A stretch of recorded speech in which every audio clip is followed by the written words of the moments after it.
in a time when people are feeling a great deal of anxiety and fear and reservations about the future, at a time when people are going to work and don't know whether or not they will have a job when they get off, and not necessarily because of their performance, but because of what's happening in the economy.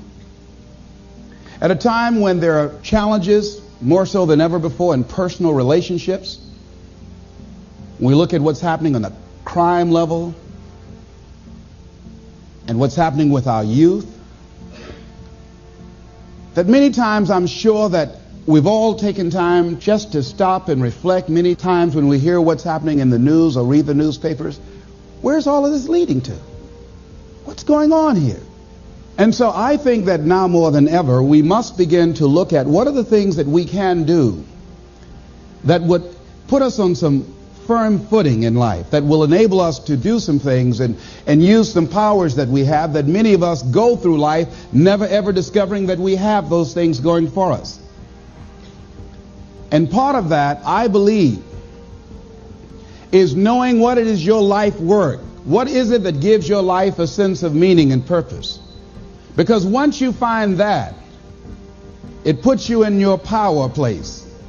See, if you know what your life work is, I encourage you to start working on it.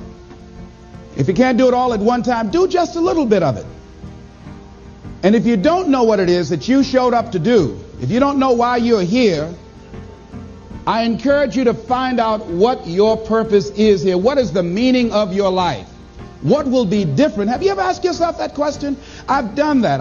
I remember coming from a friend of mine's funeral, and I was reflecting on how much time I had left. And I went for a walk in a park thinking about this guy whose life was so promising. And I mean, he wasn't an old guy. He was quite young, in fact. And I thought about all of the things that he said he was going to do, and he never got a chance to do those things. And I started thinking about my own life and how much time I had left to do the things that I would like to do. And at that time, I wasn't sure what my life purpose was, what my life's work was. I wasn't sure about it at that time. And I thought about it quite a lot. I had some idea, but I wasn't convinced. That I don't think I felt worthy. I didn't believe that it could be me to do this kind of work that I'm doing right now. And I say to you that if you begin to take a conscious effort to find out what it is that you're supposed to do, I say that it can literally save your life.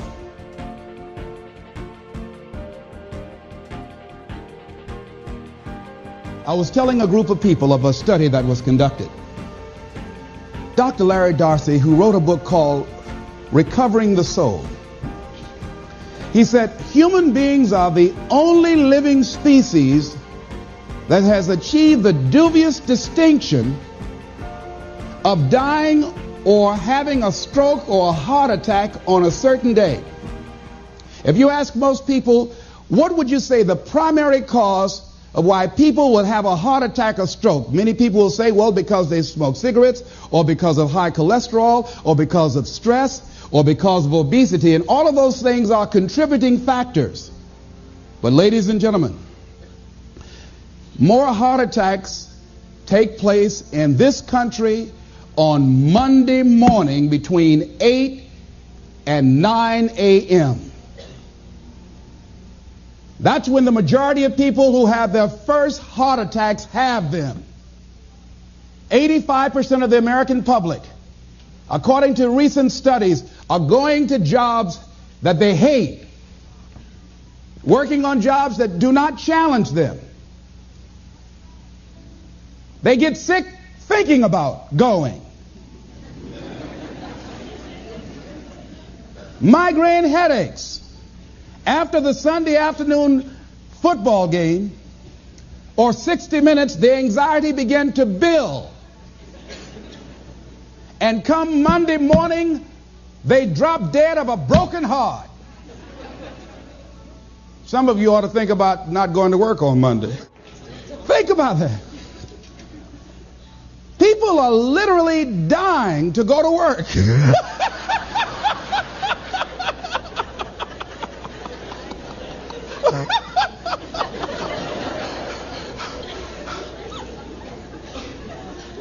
Because, see, when you go to a job and you already know how far you can go, you can already see that proverbial glass ceiling. It's like going to a movie when you've gone in the middle of the movie.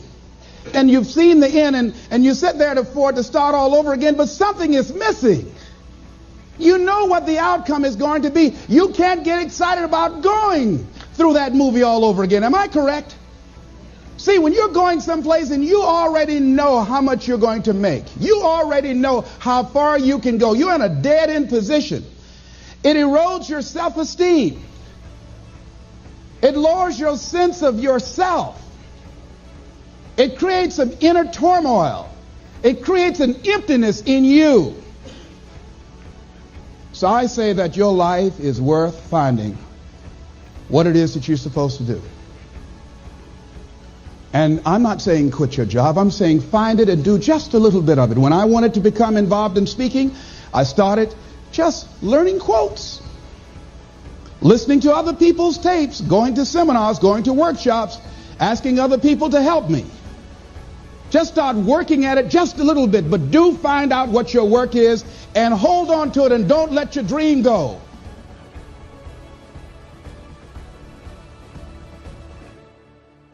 See, and here's something else I want you to begin to look at. Why is it that most people don't pursue their dreams or don't do better than what they're doing if they're capable of doing it? I think that many of us don't go the next step because we don't know what to do yet. And I say that the reason that we don't even explore the possibility of what to do is because subconsciously we don't believe that it can happen for us, and we don't believe that we deserve it. So here's what I'm suggesting. How much time do you spend working on you? How much time do you spend every day working on your dream? In the last 90 days, how many books have you read? In the last year, what new skill or knowledge have you acquired? What kind of investment have you made in you?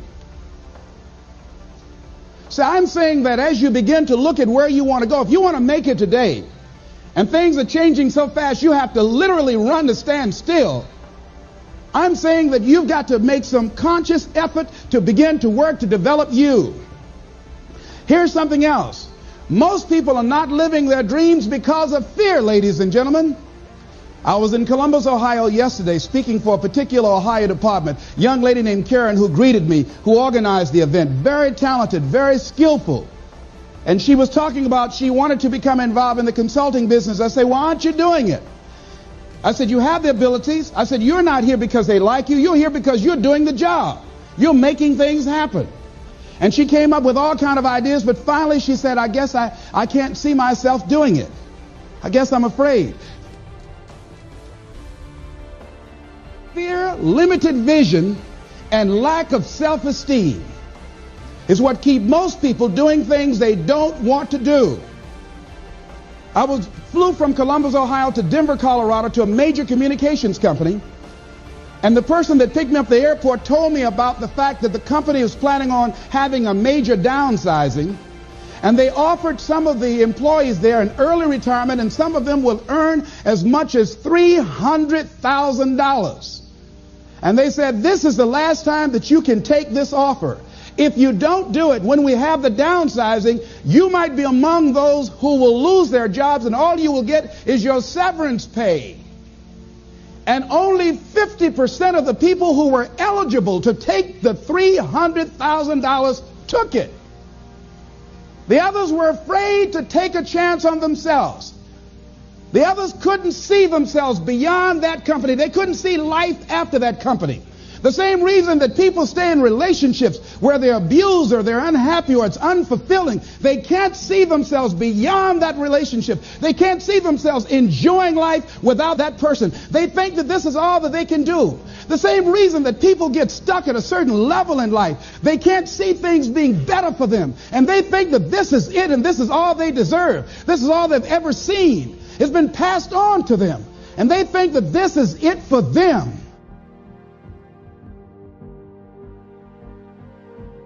I was looking what Dr. Blanton, Smiley Blanton, who was a colleague of Dr. Norman Vincent Peale, what he said about fear. He said, fear is the most subtle and destructive of all human diseases. Ladies and gentlemen, fear kills dreams.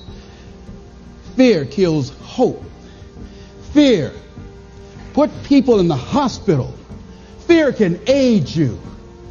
Fear, ladies and gentlemen, can hold you back from doing something that you know within yourself that you're capable of doing, but it will paralyze you. And it seemed like you're in a hypnotic spell. And I ask you a question, what is the benefit? What's the benefit of allowing fear to hold you back? What's the benefit of giving up on yourself, of not stepping out on life and taking life on? What is the benefit for you? What's the plus in that? It's one of the things I had to ask myself. So I didn't want to make any mistakes. I wanted everybody to like me. I wanted to be perfect the first time I did something. It's not going to happen. You're going to make some mistakes. You're going to hurt some folks' feelings. You're going to create some enemies whenever you decide that you want to begin to take life on. You've got to ask yourself, how long am I going to allow this to hold me back?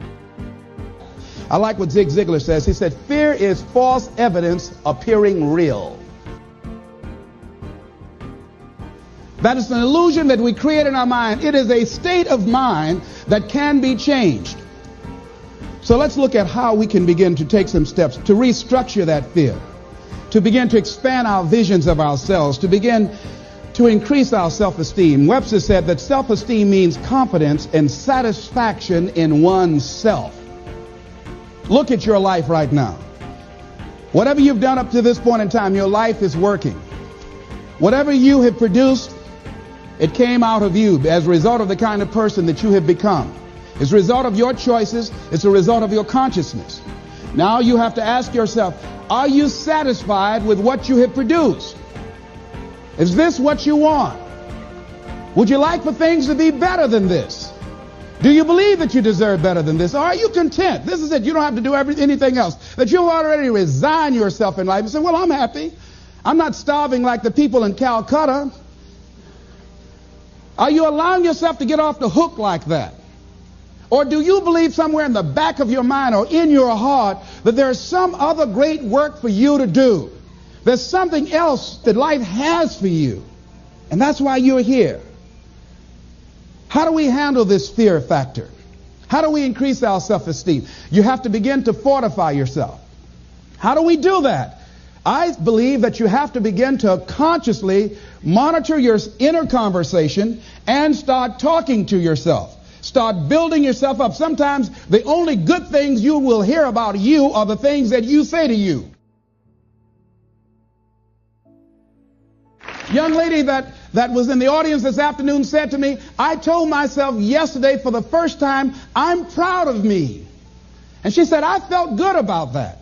So I'm saying learn to be your own booster. Start building yourself up. Start encouraging yourself. Start saying, I can do this. I can make this happen. When I started thinking about becoming a speaker, I said, yes, I can do this. I can make this happen. When I start trying to convince myself I can be a businessman after flopping and failing and losing thousands of dollars and feeling stupid and dumb and having people take advantage of me because of what I didn't know. I had to talk to myself because people were saying to me that I was dumb. And somewhere in the back of my mind, I was saying, you're right. Look at what I've done. I had to say, no, Les. Hey, come on, man. Get yourself together. You can handle this. You just haven't figured it out yet.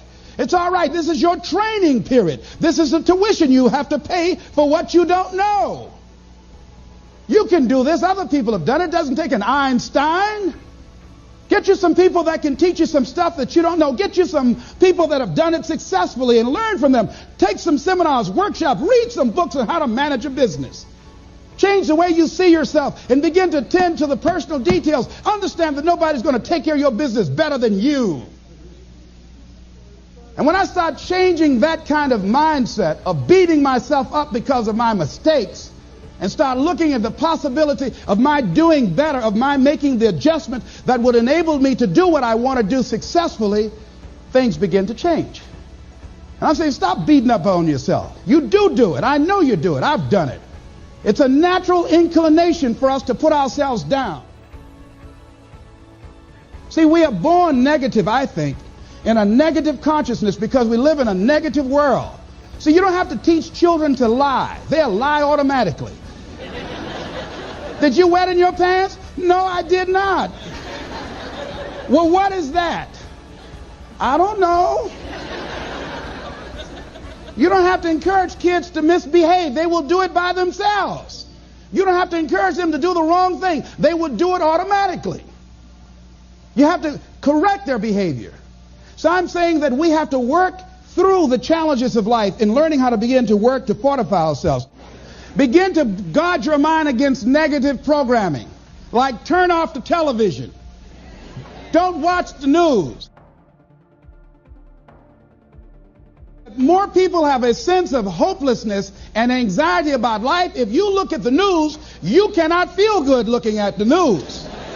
You'll be scared to death. You're scared to go to sleep. I mean, it turns your power down. You've got to be conscious of that. Don't pick up the newspaper and read it. No. Just try this. Just experiment with yourself. Now, if your job depends upon you knowing certain things, let somebody tell you just about those things. But start filtering the stuff you allow to come in your mind. You know that song you used to have? Say, don't let nobody bring you no bad news. I tell my staff, look here, don't tell me any bad news while I'm on the road. Let me handle it tomorrow. I don't like anybody to tell me any bad news at night before I go to sleep. I can't do anything about it anyhow. Why let me go to sleep with that on my consciousness? No, and my staff, they know that. Say, let it wait till tomorrow. And I have a period of time. Tell me bad news between 10 o'clock and 12 noon. After I prayed and meditated and read my books, I'm fortified. I'm ready to handle it. I deal with it, and then I'm out of there, and I'm going on to something else. So you've got to guard the kinds of things that you put in your mind. See, if you don't program your mind will be programmed, because human beings are goal-oriented. That's why we die of broken hearts early. That's why we're running through life to early graves. We're going through life, ladies and gentlemen, and I think that Henry David Thoreau said that most men live in quiet desperation. Most of us go through life running scared. Larry DeAndre, who I think is going to be one of the greatest motivational speakers around today, told me a true story of a friend of his, that every day when he came home from school, when he would get to a certain block in his neighborhood, there was a neighborhood dog that would chase him. And that dog would start after him barking. Boy, he would run, just running from that dog every day. Finally, he just got tired of that dog chasing him every day. He said, this dog come around here today, I'm going to take a brick or something and bust him in the head. So he was walking home that day, minding his own business. Sure enough, same area, there was that dog there. And the dog started barking, he started running, he saw a brick, and he stopped and picked up the brick and turned around, and the dog got close to him. He realized the dog didn't have any teeth.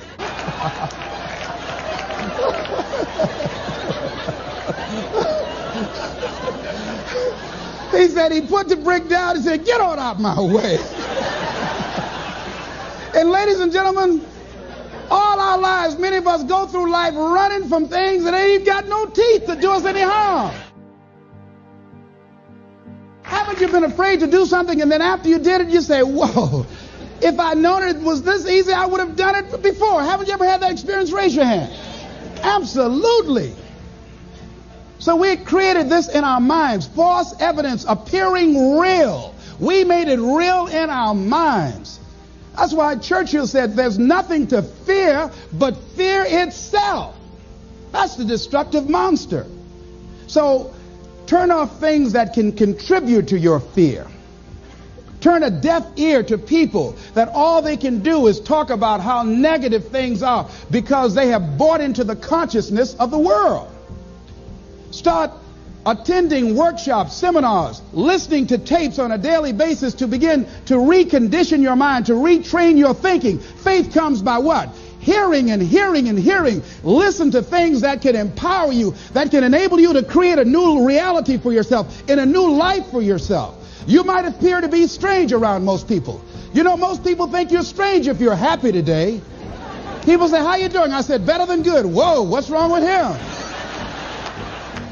Just go around smiling and watch people. Look at this. Is this a weird guy over here? Because most people don't smile. Watch them. Look at their faces in the morning. Here we go, another Monday morning. How you doing? Haven't had my coffee yet. Don't ask me. See, these people have not found their purpose in life. That's why they're grumpy. That's why they're miserable. That's why they're so negative. They're hurting and they want to hurt other people.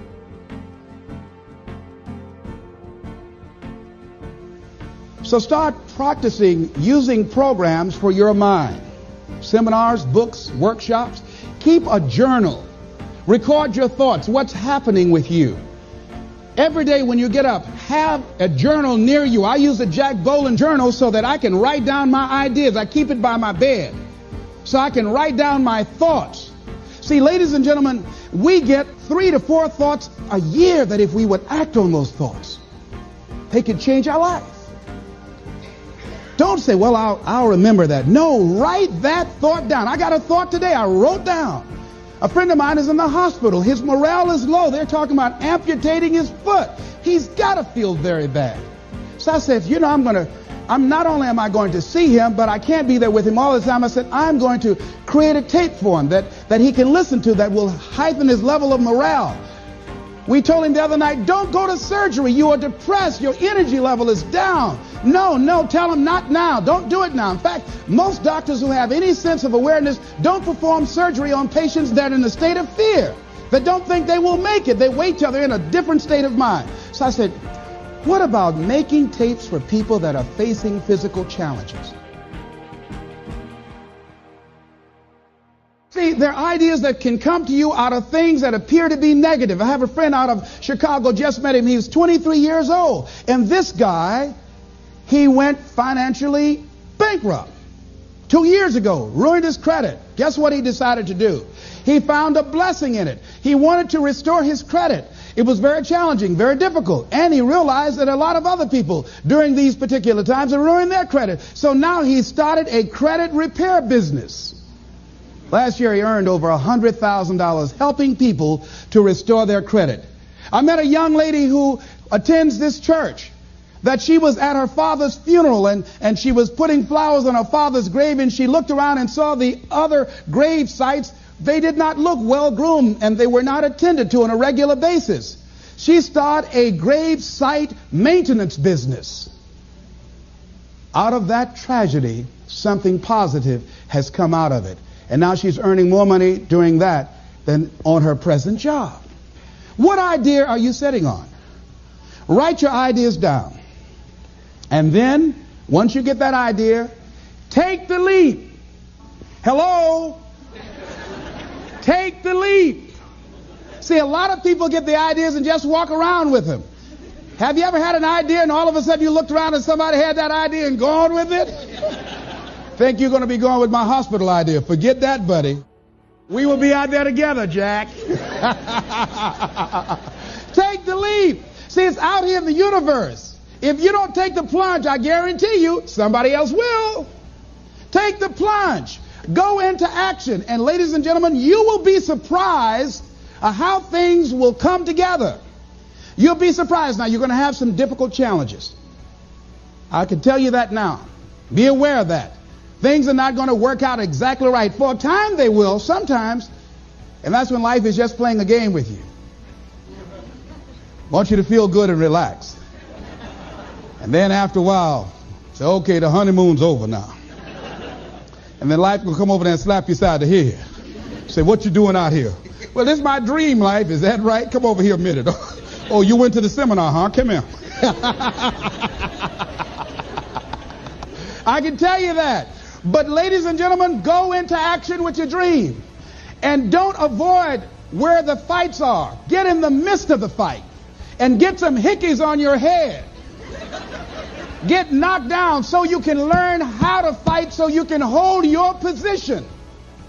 See, most people don't get out in the arena of life because they don't want to fight. Most people don't get out there because they don't want to get knocked down. They don't want to be dropped to their knees. But see, you're going to be dropped whether you're on the field or whether or not you're sitting on the sidelines.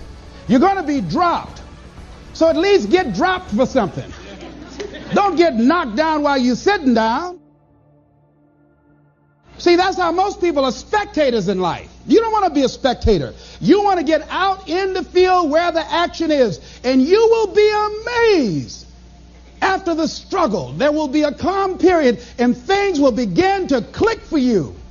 Come out here with what you got. You don't have enough money? Don't worry about it. You got the dream. You got the idea. You don't have enough resources? Don't worry about it. You need some help? Don't worry about it. You get out here in the arena, someone will look at you and become inspired and say, hey, can I help you? But if you're sitting up on the bleachers, nobody's going to ask you anything. You've got to get into the flow of action. Frances Harth called me from Chicago. She had been sitting on an idea of a show that she wanted to produce for 10 years called Mind-Body Connection. So someone saw me speaking in Chicago at a sorority convention and said, I saw a guy that perhaps can host this show for you who has energy and charisma. She called me. She was so fired up. I said, listen, on the day that you want to do that, I'm speaking in Chicago. I can do it for you. And I said, by the way, I met somebody 2 weeks ago in Baltimore who has an idea of the same type of show, and she's doing it on radio. Why don't you call her? And then she called me back. Who else would you suggest? I said, well, I know Deepak Chopra. He wrote the book called Quantum Healing, and Bernie Siegel. Could you get his number? I tell you what, I have a friend named Jack Boland at the Church of the Day. He knows how to get in touch with him. Call him, and he will give you the number so you can get in touch with Bernie Siegel. That lady started calling all around. Did not have the resources, but she had this idea and dream. And she said the other night when she came before the audience that had gathered in the studio, she said, I feel like I've been pregnant for 10 years. And tonight you're going to witness a beautiful delivery. And it was. She said, I couldn't believe, Les, how things began to happen, how it all began to come together. And how many of you ever started on some dream and you didn't have all your stuff together, but you just went out there with nothing but faith?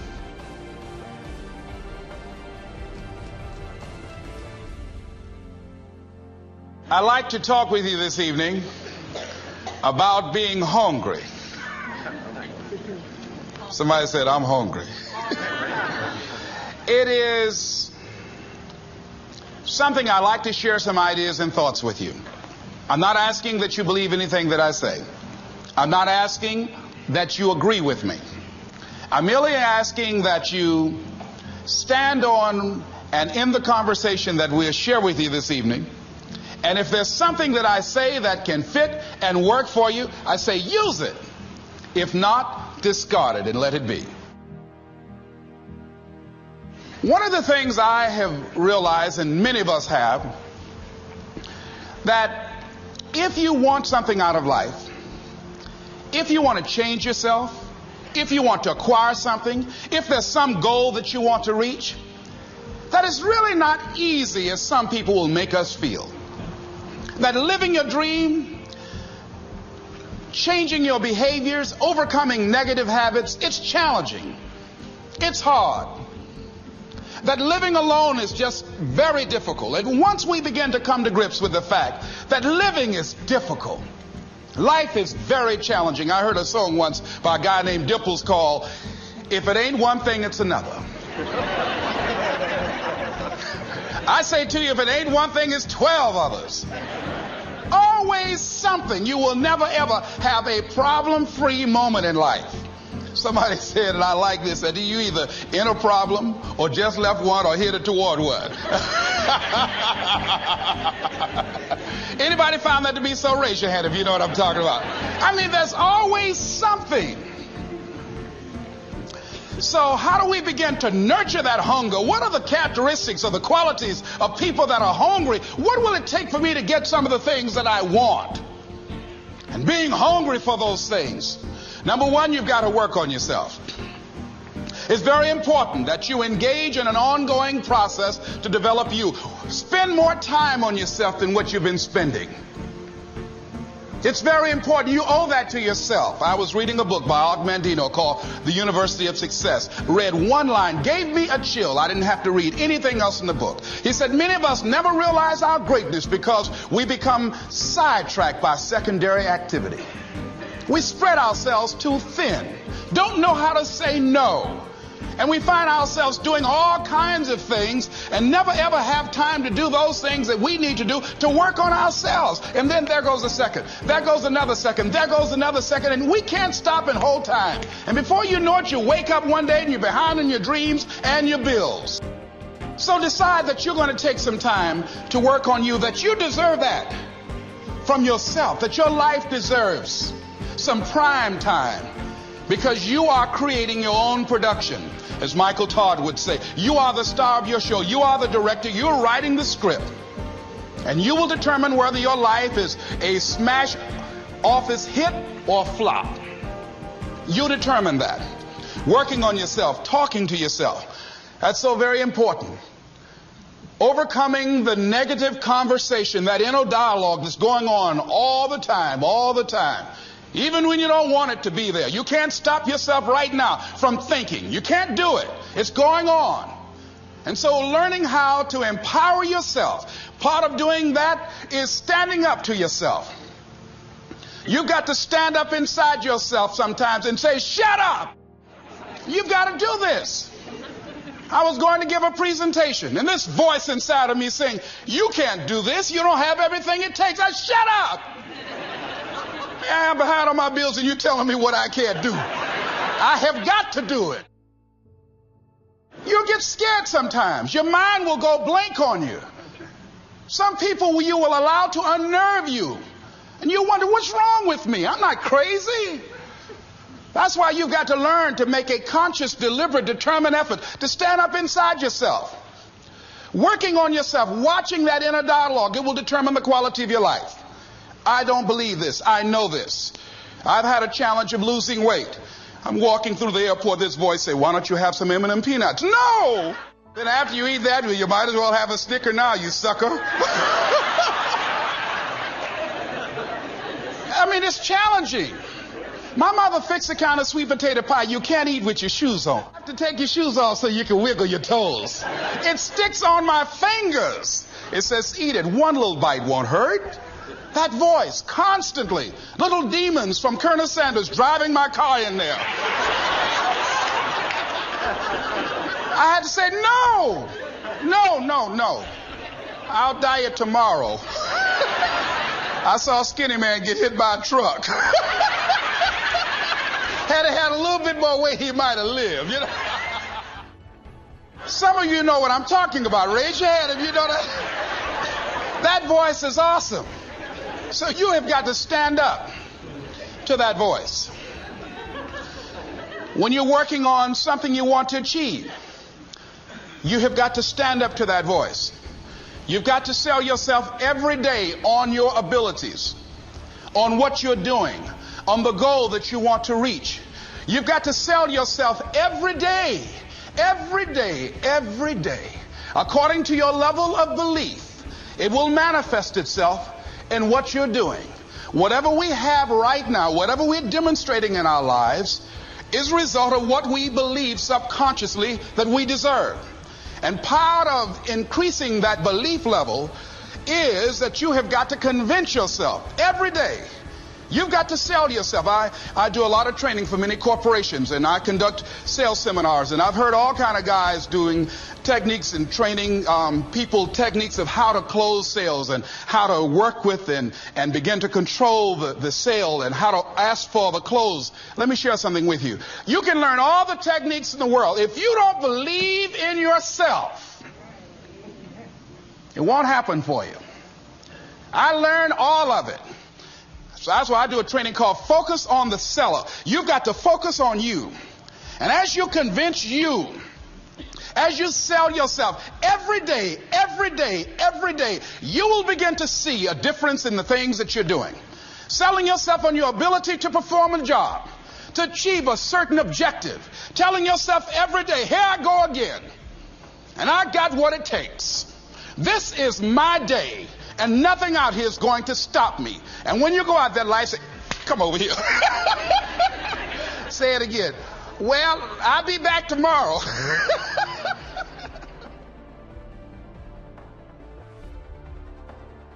It takes courage to act. Part of being hungry when you've been defeated, it takes courage to start over again.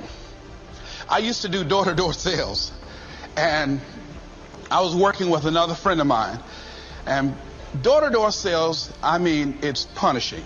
It's cruel and unusual punishment. And I was a little boy knocking on the door. Hello, would you like to buy a nice working television set? No money down? No! Bam! They slammed the door in your face. And a friend of mine that was working with me, they slammed the door in his face, and I looked back, and he was going to the car. He said, I can't do this. And he sat down in the car, and he said, you go ahead, I'll be here when you get back. Now, he had a mother and father to take care of him. My mother was ill. I am adopted. I was hungry. I had to go on. I learned something about myself. That when you step into your fears, somebody said, it was Winston Churchill, he said that courage is going from failure to failure without losing enthusiasm. When you step into your fears and continue to push yourself to go on, something happens for you. It will enable you to transcend yourself. I went to the next store. You like to buy a nice working television? No! Bam! Went to the next one. No! Bam! After a while, I no longer took it personal.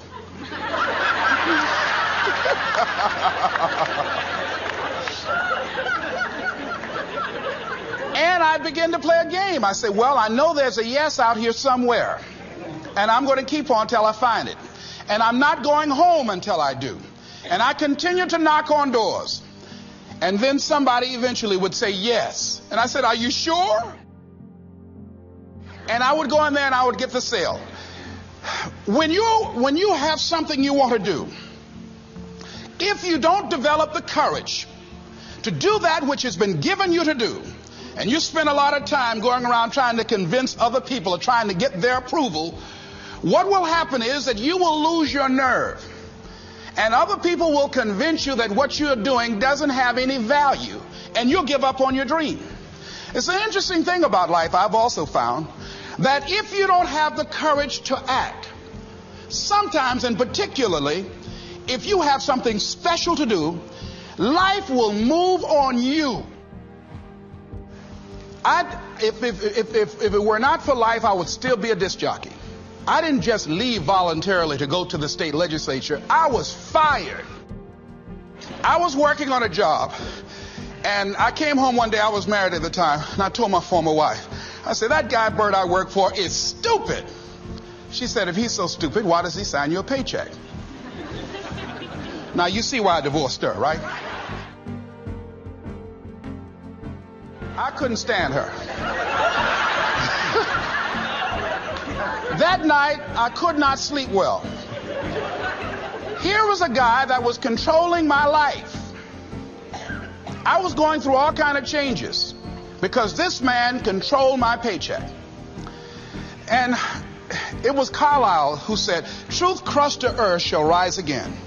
Winston Churchill said, the truth is incontrovertible. Malice may attack it, ignorance may deride it, but at the end there it is. And we know scripture that says, ye shall know the truth, and the truth shall set you free. And the truth that I had to come to grips with, that I wasn't in charge of my destiny. The truth was that I wasn't giving all that I had. The truth was that there are some things that I wanted to do, but I didn't have the courage to act on those things. And the truth was that Bert Childs was a blessing to me. He made life so miserable for me, I had to start looking at my life differently. I started going to work earlier. I started being the last one to leave there. I started working harder than anybody else. The other guys could not. Why would you work so hard, Les? I said, I'm not working for them. I have been cheating, Bert, I thought. I've been cheating myself and my family. Wherever you are, whatever you're doing, do it with everything that you have. Develop the habit of giving more than what you're paid for. Develop the habit of setting standards that others will be measured by. Someone said, do not go where the path may lead, but go where there's no path and leave a trail. It is easy to be negative today. It is easy to have low morale today. I was at a corporation and they're going through downsizing and going to lay off some 1,500 people over the next few weeks. It's very depressing there. And those people that stay there 9 times out of 10, they're just going to do just enough to keep from getting fired. Anybody can do that. But if you can begin to harness yourself and say that where I am, I'm going to do the best I can with what I got, because that is an expression of who I am. If you get into the habit of just being mediocre, it will become a part of your consciousness. If you get in the habit of giving less than what you have it within you to give, it will begin to reflect itself in your personality. It will begin to damage you psychologically. And you don't want to be a part of that kind of self-destructive behavior. And so you want to set some high standards for yourself. The next thing, part of what feeds that hunger, you've got to develop a sense of urgency. Aurelia said, stop living your life like you have 1,000 years to live. In life, you're either here today and you're gone today. If there's something that you want to do and you can't do it all at one time, do just a little bit of it. I like what Robert Schuller says. He said, by the yard it's hard, but inch by inch anything is a cinch. Do just a little bit of it. A friend of mine, Bobby Kerr, used to be a roommate. Bobby wanted to go into the area of public relations. He loved working with the public. Young lady he wanted to marry named Clarice. Bobby was a great procrastinator. Pretty soon the job where Bobby worked, they transferred him to another location. He went out to celebrate with the people on that new job site. And Bobby suffered a massive heart attack and died. Bobby didn't drink and didn't smoke, was under 40, and he died. Ask your question, how much time do you have left? How much time do you have left? When you start thinking about that, we don't know. We don't know. Bobby took all the greatness and all of the talent and all of his abilities to his grave with him. One of the things he could have put in parenthesis under his name, he didn't use all his stuff. And most of us do that. Most of us don't use the stuff that we have brought into the universe. And we want to make a conscious, deliberate, determined effort to start living life with a sense of urgency and using what we've got. Using ourselves up. Sharing what we brought into the universe to share. Because if we don't, nobody else will. Stop wasting valuable time. Knowing that if we begin to live our lives as if each day were our last, our lives will take on a whole new meaning. They take on a whole new expression. Valuing each moment that we are blessed with. The next thing that begins to nurture that hunger, honor yourself as your word. Don't give your word out lightly. When you throw your word out there and you don't honor it, it makes a statement about you. If you decide to maintain a sense of integrity with yourself, that if I speak it, I'm going to live it. It's who I am. And I'm going to be very cautious in how I give my word to others, and most of all with the commitments that I make to myself. Because I want my life to reflect my words and honoring who I am and what I express. Another challenging area in terms of nurturing and developing that hunger in yourself is learning the art of becoming single-minded. Learning how to concentrate. Learning how to focus in. And you'll be surprised at the things that you're able to do. When you learn how to block things out, when you learn how to keep thine eyes single, you'll be surprised at the ideas that will come to you, of the people that you'll be able to attract, of the opportunities that you'll be able to see. You'll begin to see things that have been standing there looking you in the face, saying, I can't believe this has been here all this time. Here's a habit that I do. Maybe it might be of some value to you. I get up in the morning and I start writing what great ideas that I can think of today that can improve me and that will enable me to reach my goal. And I just let my mind flow. Sometimes I write 15, 20 ideas. Some days it's more difficult than others. One idea can change your life. One idea can turn your life around. Deciding that you're going to focus to develop your skills. A guy was the new owner of a team, a baseball team that was in the basement of the league when he took it over. He went to the pitcher and he said, "What is your best throw?" He said, "Well, I got a good curveball and I've got a good fastball." And he went on talking about his different throws. He said, "But tell me this, what is your best throw?" He thought for a moment. He said, "I've got a good fastball." He said, "That's all I want you to work on. Nothing else. Just develop your fastball." The next year, they went to the World Series. Most people don't know where their fastball is. Most people go through life never discovering what their talents are. Most people never develop their talents. They have skills and abilities, but if you don't nurture them, if you don't develop them, they will never serve you. Your gifts can take you many places if you develop your gifts. Most of us don't like to do those things that come easy to us. I've always loved to talk to people. I decided, taking this advice, to develop my skills as a speaker. And my gift has developed and it's taken me many places. You have something that you brought to the universe.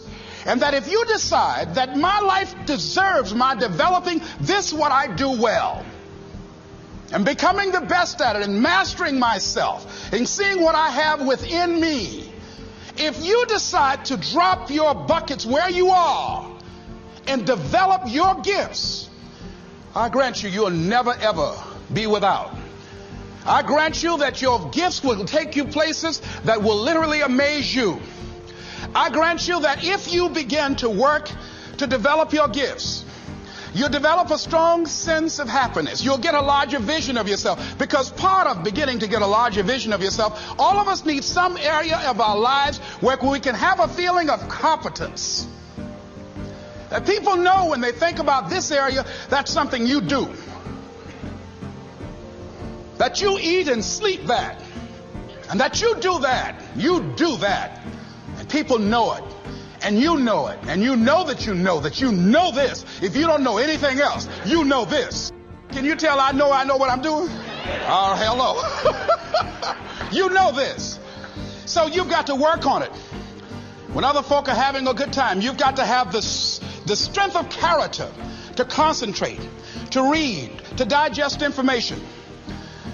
If you decide in any particular area that you're concerned about, to make a conscious, deliberate, determined effort to read one book a month in that area, in 5 years, you'll be among the top 5% experts in the world. I read a minimum of 2 books a week. The average American reads only 1 book a year. If you decide that area that you love, that you are going to master that particular area, in this era of accelerated change, overwhelming complexity, and tremendous competition, as you begin to develop and expand your skills and your talents and your vision of yourself, you will always be in control of your destiny. Whatever it is that you want to do, you want to do it massively. I have a friend who was telling me that his sales were down. I said, "Well, how many phone calls you make a day?" He said, 25. I said, "Double them. Make 50 or 75 or 100. He said, "Oh man, that's just too much." I said, "What do you mean too much? You behind on your bills? You're talking about too much? You know one way to get back on your feet real quick is to miss 2 car payments? There's no competition out here. Decide that you're going to push yourself." Most people won't do that. Most people give up on themselves easily. You know the human spirit is powerful. There's nothing as powerful. It's hard to kill the human spirit. They asked Benjamin Disraeli, a man who became the head of a country at a time when Jews were not allowed out after 10 o'clock. They said, "How did you do it? How did you achieve it against such great odds?"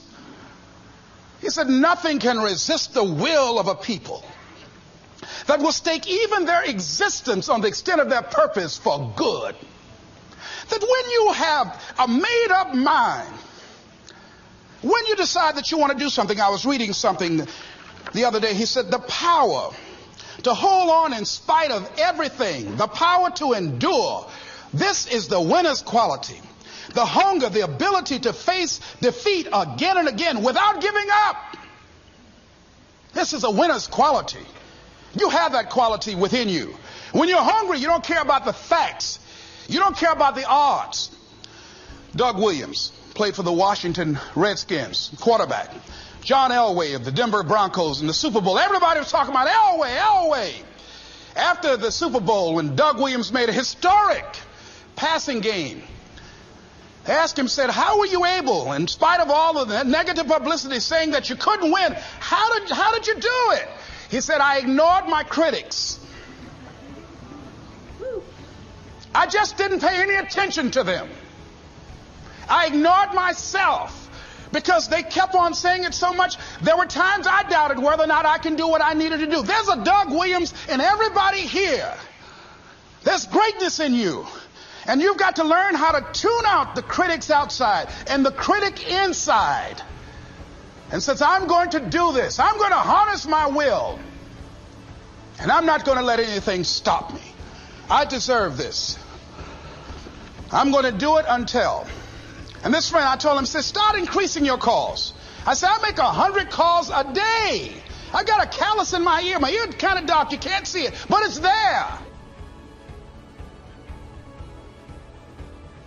The other thing is that if you want something, you have got to be relentless. You've got to learn how to become resourceful. You've got to learn how to become creative. When crises strike in your life, and in the Chinese language, crises mean danger, but it also means opportunity. And this is an opportunity for you to grow. And you've got to be so relentless, regardless of what comes down the pike, that you're always looking for a way to get over, always looking for a way that you can break through, always looking for a way that you can strike a telling blow. And pretty soon, I think there's some people watching us in the universe that say, wait, let's call a meeting over here. You know that guy Mustafa? Look at him down there. He won't stop. Just that fool don't know he can't get over. Look here. Why don't we do this? Let him go and let's mess with somebody else. Just let him go on through. Life will just get tired of whipping you sometimes. And just say, let's just let this one go. I believe this. Now, nobody's told me this, but I just kept on kicking. I didn't have sense enough to stop. I was intelligently ignorant. I didn't know what I couldn't do. So I just tried anything. And the fascinating thing about life, because you can't get out of it alive, you might as well have a good time, you know. Live your life with passion, with some drive. I was giving a seminar the other day, and I mentioned that I was going to do some training in August with some young teenagers and take about 100 away to a 2 or 3 day camp and wipe them out. Been working on this. So after the speech, one of the parents walked up to me and said, Mr. Brown, I'd like for you to do something for my son. He's not motivated. I said, I wonder why. I wonder what's wrong with him. He had no fire whatsoever. See, what you do speak so loudly, folk can't hear what you're saying. And so if you don't have any fire, you know, you've got to watch the people, the relationships that you develop. Have people of kindred mindsets. If you're around folk who are dead and negative all the time, they will affect you. You want people that are around you that have smiles on their faces, looking good. I was telling a group last week, Abraham Lincoln refused to hire a guy because of his face. They said, but the guy can't help it. He said, anybody over 30 is responsible for their face. If you have some depressing face looking at you every day, it affects your blood pressure. Keep these dead faces away from you. It's contagious. This is serious. So you've got to watch your countenance, watch your face, have an uplifted expression, watch your body posture. All of these things affect you psychically. You got to be the kind of person that you are fearless. Fearless. Folk leave fearless people alone. There's some people walk through a neighborhood and every dog in the neighborhood would bark at them. But there's some people come through and ain't nobody gonna mess with this.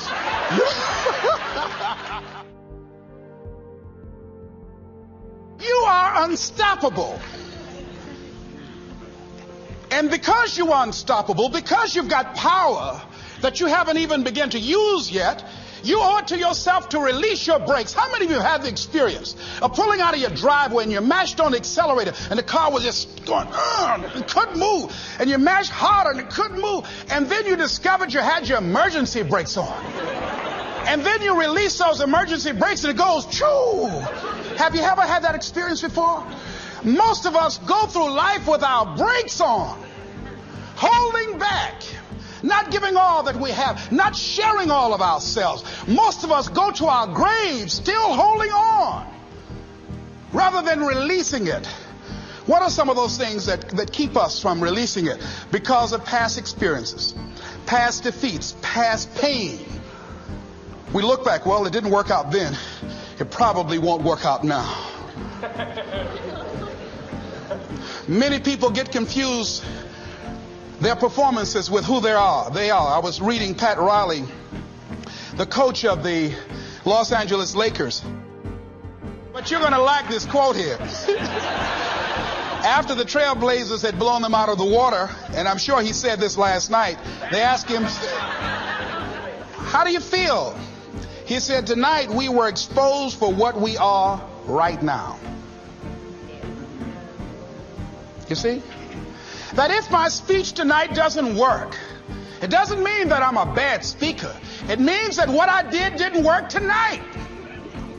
And I've got to separate what I do from who I am. And I've got another shot.